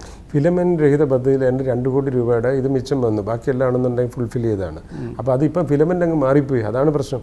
അല്ല, ഭൂതത്താൻ ഭൂതാൻ കെട്ടിനകത്ത് കുറച്ച് പ്രശ്നങ്ങളുണ്ട്. ഭൂതാൻ കെട്ടിനകത്തുള്ള പ്രധാന പ്രശ്നം എന്ന് വെച്ച് കഴിഞ്ഞാൽ ആദ്യമായിട്ട് വരുന്നൊരു ടെക്നോളജി. രണ്ടെന്ന് പറഞ്ഞാൽ ചൈനയുമായിട്ടുള്ള പ്രശ്നങ്ങൾ. ചൈനയുമായിട്ടുള്ള പ്രശ്നം എന്ന് വെച്ചാൽ ചൈനീസ് കമ്പനിയാണ് വന്നത്. അപ്പം തന്നെ ഇവിടെ ബോർഡർ സംഘർഷം അങ്ങനെയുള്ള പ്രശ്നങ്ങളും ഇത് വന്നു. പിന്നെ മൂന്നാമത് ഞങ്ങളിപ്പോൾ നോട്ടീസ് കൊടുത്തിരിക്കുന്ന അതിൻ്റെ ഒരു പ്രിൻസിപ്പൽ ടെൻഡറാണ്. ഇയാൾ നമ്മളുടെ ഇന്ന് പൈസ വാങ്ങിച്ചിട്ട് ചൈനക്കാരന് കൊടുത്തില്ല. അതാണ് ഈ പ്രശ്നങ്ങളിലെല്ലാം കാരണം. അപ്പോൾ അത് പരിഹരിക്കാൻ വേണ്ടി ഡോക്ടർ അശോക് ചെയർമാനായിരിക്കുന്ന സമയത്ത് ഒരു ട്രൈപാർട്ടൈറ്റ് എഗ്രിമെൻ്റ് ഉണ്ടാക്കി. അത് എഗ്രിമെൻ്റ് എല്ലാം ഉണ്ടാക്കി കഴിഞ്ഞ് അതിൻ്റെ ഒരു അവസാന സ്റ്റേജ് വന്നു കഴിഞ്ഞപ്പോൾ ചൈനക്കാരൻ പിന്നെ അങ്ങ് മാറി. അത് കഴിഞ്ഞ് ഞാൻ വന്നതിന് ശേഷം റിവൈവ് ചെയ്ത് തന്നെ ചൈനക്കാരൻ പറഞ്ഞു എൻ്റെ കയ്യിൽ എക്യുപ്മെൻ്റ് ഒന്നും ഇല്ല, അത് ഞാൻ വേറെ വിറ്റു എന്ന് പറഞ്ഞു. അങ്ങനെ അനിശ്ചിതത്വത്തിലാണ്. അനിശ്ചിതത്വം അല്ല, ഇയാളെ ടെർമിനേറ്റ് ചെയ്ത് കഴിഞ്ഞാൽ പിന്നെ അടുത്ത് എന്തെങ്കിലും മാർഗം ഉണ്ടാക്കാൻ പറ്റും. അപ്പോൾ താങ്കൾ IAS ഓഫീസേഴ്സ് അസോസിയേഷൻ പ്രസിഡന്റിൻ്റെ ചുമതല പോലും ഏറ്റെടുക്കാൻ തയ്യാറാവുന്നില്ല എന്നിങ്ങനെ അവിടെ ഇടനാഴികളിൽ സംസാരമുണ്ട്. ഇപ്പോൾ അശോക് രാജിക്കത്ത് കൊടുത്തിരുന്നു, പക്ഷേ പകരം താങ്കളുടെ പേര് വരുന്നുണ്ട്, താങ്കൾ അതിന് തയ്യാറല്ല. ഇവർ തമ്മിലുള്ള അടി IASന് മൊത്തത്തിൽ കളങ്കമായില്ലേ? ഒന്നാമത്തെ കാര്യം IAS അസോസിയേഷൻ എന്നൊക്കെ പറയുമ്പോൾ നിങ്ങൾ മനസ്സിലാക്കണം, അങ്ങനൊരു അസോസിയേഷൻ ആണെന്നുണ്ടെങ്കിൽ ആ കൂടെ സെൻഡ് ഓഫിനും അങ്ങനെയുള്ള പരിപാടിക്കും മാത്രമേ ഉള്ളൂ. അല്ലാതെ കടലാസ് സംഘടന എന്നുള്ളതല്ല. ഇപ്പം ഉദാഹരണത്തിന് പല ഉദ്യോഗസ്ഥർക്കും ബുദ്ധിമുട്ടുണ്ടാകുമ്പം ഇതിനു മുമ്പ് ഉണ്ടായിരുന്ന ചീഫ് സെക്രട്ടറി, ഇപ്പോഴത്തെ ചീഫ് സെക്രട്ടറി ഒക്കെ തന്നെ ചീഫ് സെക്രട്ടറി എന്നുള്ള നിലയിൽ ഇടപെടുന്നതിനോടൊപ്പം തന്നെ അസോസിയേഷൻ വേണമെന്നുണ്ടെങ്കിൽ ഇടപെടാറുണ്ട്. ഡോക്ടർ അശോക് അല്ലാതെ വേറൊരാളെ പറ്റി ഇവിടെ ആർക്കും ചിന്തിക്കാൻ പറ്റില്ല. കാരണം വെച്ചാൽ അദ്ദേഹം ആണെന്നുണ്ടെങ്കിൽ എല്ലാ കാര്യങ്ങളും നല്ലപോലെ നിയമം നന്നായിട്ടറിയാം. എല്ലാവരുമായിട്ടാണെന്നുണ്ടെ നമുക്ക് ഉള്ള ആവശ്യങ്ങൾ പോയി പറയാം. പ്രത്യേകിച്ച് ഞങ്ങളെപ്പോലുള്ളവർക്കൊന്നും വലിയൊരു ആവശ്യമില്ല. അതേസമയം ജൂനിയർ ആയിട്ടുള്ള ഓഫീസേഴ്സും നല്ല ക്വാർട്ടേഴ്സ് കിട്ടാതെ വരും. അങ്ങനെയുള്ള ഒത്തിരി ഇഷ്യൂസ് ഉണ്ട്. അന്നേരമൊക്കെയാണ് അസോസിയേഷൻ. സീനിയർ IAS ഉദ്യോഗസ്ഥർ എന്നുള്ള നിലയിൽ ചോദിക്കുകയാണ്, ഇപ്പോൾ 2 IAS ഉദ്യോഗസ്ഥർ സസ്പെൻഷനിലാണ്. അത് മൊത്തത്തിൽ സർവീസിനൊരു കളങ്കമായില്ലേ? ഞാൻ അതിനെപ്പറ്റി ഒന്നും കമൻറ്റ് പറയാനുള്ള അനുഭവജ്ഞാനോ ഒന്നുമില്ല. ദീർഘകാല അനുഭവജ്ഞാനം ഇല്ലേ? അല്ല, അങ്ങനെയല്ല. അതൊക്കെയാണെന്നുണ്ടെങ്കിൽ ഒരു ദൗർഭാഗ്യകരമായിട്ടുള്ള ഒരു കാര്യമാണ് എന്ന് മാത്രമേ എനിക്ക് പറയാൻ പറ്റുന്നുള്ളൂ. അടുത്ത് കിട്ടിയോണ്ട് ചോദിക്കുകയാണ്, താങ്കൾ ഓരോ തെരഞ്ഞെടുപ്പ് വരുമ്പോഴും താങ്കളുടെ പേര് ഉയർന്നു വരാറുണ്ട്, രാഷ്ട്രീയത്തിലേക്ക് ഇറങ്ങും. കേരളം കണ്ട ഏറ്റവും പ്രഗത്ഭനായ ധനകാര്യമന്ത്രിയുടെയും തന്ത്രജ്ഞനായിട്ടുള്ള നയവിദഗ്ധനായിട്ടുള്ള രാഷ്ട്രീയ നേതാവായിരുന്ന അച്ചടി പ്രഭാകരൻ്റെ മകനുമാണ്. താങ്കൾ ഈ രാഷ്ട്രീയത്തിലേക്ക് ഇപ്പോൾ ഇത് കഴിഞ്ഞിറങ്ങാൻ എന്തെങ്കിലും മനസ്സിൽ അങ്ങനെ ഒരു ആലോചനയുണ്ടോ? അല്ല, ഞാൻ ഇറങ്ങത്തില്ലെന്നുള്ളത് വളരെ വ്യക്തമായിട്ട് ഞാൻ എല്ലാവരുടെ അടുത്തും എല്ലാ കാലത്തും ഞാൻ പറഞ്ഞിട്ടുള്ളതാണ്. റിട്ടയർ ചെയ്താലും ഇറങ്ങത്തില്ല. കാരണം എന്ന് വെച്ച് കഴിഞ്ഞാൽ ഞാൻ അതിനുവേണ്ടി ഉള്ള ഒരു അതിനുവേണ്ടിയുള്ള ഒരു ആ ഒരു ബിൽറ്റല്ല ഞാൻ. എന്നെ സംബന്ധിച്ചിടത്തോളം ഐ എം എ ടെക്നോക്രാറ്റ്. എനിക്ക് IAS ഉദ്യോഗസ്ഥൻ എന്നുള്ളതിനേക്കാളും കൂടുതലായിട്ട് ഞാനൊരു എഞ്ചിനീയർ എന്ന് പറയുന്നതാണ്. അപ്പോൾ എഞ്ചിനീയറിംഗ് കോളേജിൽ പഠിച്ചാണ്. TKM എഞ്ചിനീയറിംഗ് കോളേജിൽ പഠിച്ചു. പക്ഷേ unfortunately I become A chemical engineer. പക്ഷേ എന്നാലും ഞാനിപ്പോൾ ഇലക്ട്രിസിറ്റി ബോർഡിലാണെന്നുണ്ടെങ്കിൽ പല കാര്യങ്ങളും അവർക്കാണെന്നുണ്ടെങ്കിൽ കൺസെപ്ച്വൽ ലെവലിലാണെന്നുണ്ടെങ്കിൽ ലീഡർഷിപ്പ് കൊടുക്കാനാണ് എഞ്ചിനീയറിംഗ്. അപ്പോൾ എനിക്ക് I am more proud as A engineer. അത് ഞാൻ പല വേദികളിലും ഞാൻ പറയുന്നുണ്ട്. അപ്പം രണ്ടാമത്തെ കാര്യം എന്ന് വെച്ചാൽ എനിക്കിപ്പം ശരിക്കും എൻ്റേതായിട്ടുള്ള ഞാൻ 1989 സർവീസ് തുടങ്ങിയതാണ്. അന്ന് തൊട്ട് ഇന്ന് വരെ. കാരണം വെച്ചാൽ 2.5 മാസത്തോളം ഞാൻ 2.5 മാസത്തോളം ജോലിയില്ലാതെ ബോംബെയിൽ അലഞ്ഞിരിഞ്ഞ് നടന്നു. അപ്പോൾ അന്ന് ഞാൻ തീരുമാനം എടുത്താണ്, എനിക്കൊരു ജോലി കിട്ടുകയാണെങ്കിൽ ഞാൻ നന്നായിട്ട് ജോലി ചെയ്യുന്നു. ഇന്നും രാത്രി 12 മണി വരെ ഇരുന്ന് ജോലി ചെയ്യുന്നുണ്ട്. എനിക്ക് 3 കാര്യങ്ങളേ എൻ്റെ ജീവിതത്തിലുള്ളൂ. ഒന്ന് എൻ്റെ ഫാമിലി ആൻഡ് ഫ്രണ്ട്സ്, 2 പറയുന്നതാണെന്നുണ്ടെങ്കിൽ എൻ്റെ ജോലി, 3 പറയുന്നത് ഫ്രണ്ട്സ് എന്നൊക്കെ പറഞ്ഞ ഒരു വളരെ ചുരുക്കമുള്ള ആൾക്കാർ, 3 പറഞ്ഞാൽ എൻ്റെ ഹോബീസ്. അതിലേറ്റവും ഫോട്ടോഗ്രാഫിയാണ്. അതിനാണെന്നുണ്ടെങ്കിൽ ഇനി പോകണമെന്നുണ്ടെങ്കിൽ കുറച്ചൊരു സ്വതന്ത്രമായിട്ട് കുറച്ച് ഫോട്ടോഗ്രാഫിയും കുറച്ച് നാട് കാണുകയും ഒക്കെ ചെയ്യാനുള്ളതാണ്. അപ്പോൾ ഞാൻ ഇനിയിപ്പോൾ ഒരു MLA ആയെന്ന് വെച്ചു, 2026 ഒരു MLA ആയെന്ന് വെച്ചു, മന്ത്രിയാവും. അല്ല എന്തായാലും ശരി, 2031 വരെ പോയേ. പിന്നെ ജനങ്ങളുടെ പ്രശ്നമായിട്ട് നടക്കുന്നത്. അപ്പോൾ എനിക്ക് എവിടെ ഈ 35 കൊല്ലം കഴിഞ്ഞതിന് ശേഷം എനിക്ക് എവിടെയാണ് എനിക്കൊരു എൻ്റെ ഒരു പാഷനുമായിട്ട് മുന്നോട്ട് പോകാനായിട്ട് ഞാൻ അത്യാവശ്യം പെയിൻറ്റ് ചെയ്യും. എൻ്റെ ഒരു വെബ്സൈറ്റ് തന്നെ ഉണ്ട്, bijuprabhakar.com എന്ന് പറഞ്ഞു. അപ്പോൾ അതൊക്കെ നിന്ന് പോയിട്ടുണ്ട്. അതെല്ലാം ആണെന്നുണ്ടെങ്കിൽ ഇതൊക്കെയെന്ന് പറഞ്ഞാൽ നമുക്ക് എന്തിനു വേണ്ടി നമ്മളൊരു കാര്യം ചെയ്യുന്നത് എന്തിനാണ്? മനസ്സിന് സന്തോഷം. പിന്നെ കുറച്ച് പിള്ളേരെയൊക്കെ പഠിപ്പിക്കുന്നുണ്ട്. അത് കുറച്ച് കുട്ടികളെയാണെന്നുണ്ടെങ്കിൽ ഇപ്പോൾ എഞ്ചിനീയറിംഗ് കോളേജിലുള്ള കുട്ടികൾക്ക് സ്കില്ലില്ല. അപ്പോൾ നമുക്ക് അവരെ സ്കില്ല് ചെയ്യിപ്പിക്കണമെന്ന് ആഗ്രഹമുണ്ട്. കാര്യം നമ്മുടെ എഞ്ചിനീയറിംഗ് കോളേജിൽ നിന്ന് ഇറങ്ങുന്നവർ കുറച്ച് പുസ്തകം പഠിച്ചിട്ട് ഇറങ്ങുന്നവരാണ്, അവർക്ക് സ്കില്ലില്ല. അപ്പോൾ അങ്ങനെ കുറച്ചുള്ള കാര്യങ്ങൾ ഒക്കെ ചെയ്യണമെന്നുള്ളതുണ്ട്. അല്ലാതെ രാഷ്ട്രീയത്തിൽ ഇറങ്ങണമെന്നൊരു എന്തിന് കാര്യം എന്ന് വെച്ച് കഴിഞ്ഞാൽ എല്ലാ ഒരു പവർഫുൾ പൊസിഷനാണ് സെക്രട്ടറി എന്ന് പറയുന്നത്. അതെ അതെ മനസ്സിലായി. ഒരു ഗവൺമെൻറ് ഓർഡർ ആണെന്നുണ്ടെങ്കിൽ ഇവിടെ ഒരു മിനിസ്റ്റർക്ക് പോലും ഇറക്കാൻ പറ്റത്തില്ല. ഞങ്ങൾക്കാണെന്നുണ്ടെങ്കിൽ ഇറക്കാൻ പറ്റും. എന്തോ പറഞ്ഞാലും ഏതെങ്കിലും ഒരു സെക്രട്ടറി ഇറക്കിയല്ലോട്ട്. ഇത്രയും വലിയൊരു പോസ്റ്റിലിരുന്നിട്ട് അതിനേക്കാളും വലുതായിട്ട് എനിക്ക് തോന്നിയിട്ടില്ല ഒരു മന്ത്രിയുടെ പോസ്റ്റോ അതല്ലെങ്കിൽ ഒരു MLA. അപ്പോൾ ഏവിയേഷൻ സെക്രട്ടറി സ്ഥാനത്ത് നിന്ന് മാറിയെങ്കിലും താങ്കളുടെ പരിശ്രമം കൂടിയുള്ള ഈ സീപ്ലെയിൻ പദ്ധതി കേരളത്തിൽ വലിയ വിജയമായി മാറട്ടെ. എല്ലാ ആശംസകളും. Thank you.